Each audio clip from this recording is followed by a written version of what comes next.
Part 1 began with Homer spoiling his own story. Soon we learn that Odysseus has been hanging out with the Phaeacians and is telling the tale of his adventures. He begins with an encounter with the lotus eaters and their lotus flower, an addictive bloom, but he is able to escape and save his men.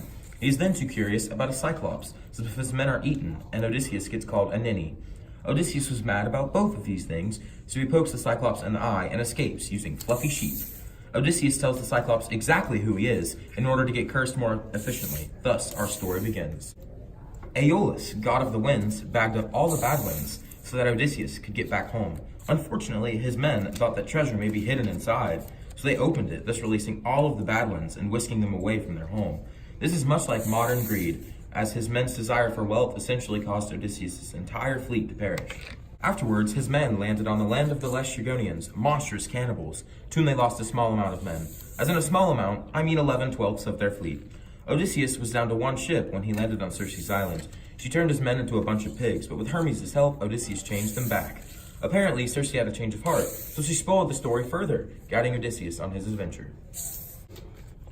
Odysseus and company next encountered the Sirens, who were weaving a haunting song over the sea. Thanks to ingenuity and beeswax, Odysseus alone had to listen to the Sirens as they tried to claim the lives of our heroes.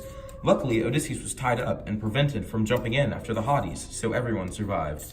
Oddly enough, this was the only deadly encounter where no one died.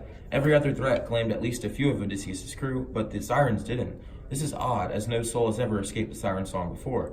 This shows the ability of this crew and makes it impactful when they perish. Their next adventure led them to the cave of Scylla, a many-headed man-eating monster, and Charybdis, a ship-swallowing whirlpool. They entered the cave, and as Charybdis began her attempt at swallowing them, Odysseus and his men got distracted trying to evade her grasp. Homer writes, "Then Scylla made her strike, whisking 6 of my best men from the ship. Odysseus and the rest of his crew escaped unscathed and continued to Lord Helios' island." Soon, Odysseus and his men beached on the island of Lord Helios, a man who loves cows more than Romeo loves Juliet. Odysseus knew this, so he told his men not to kill the cows. Odysseus' men didn't like this command, as they fell at once to swearing as I ordered, yet they obeyed him, at least at first. They lasted on food provided by Circe for a month, but after that, everyone was hungry. It must have been irritating to be starving while they were surrounded by walking steaks. One of Odysseus' best friends, Eurylochus, rallied the men and convinced them that Helios would forgive them if they sang his praises and built him a temple, and this was enough. They slaughtered the pride of Helios. Zeus made drowsiness come over our hero during this act, so his entire crew doomed themselves. Odysseus decided to get their punishment over with, so he got his crew and set sail after they finished eating the cows. Lord Helios was enraged at the loss of his pets, so Zeus let fly a bolt against the ship, and Odysseus' ship was wrecked along with his crew. I guess you could say Odysseus' crew cooked the cows, so Zeus cooked them. This is very odd, as Zeus is the one that caused such a monstrous act as eating a hamburger to occur. If he had not made Odysseus fall asleep, his men would still be alive.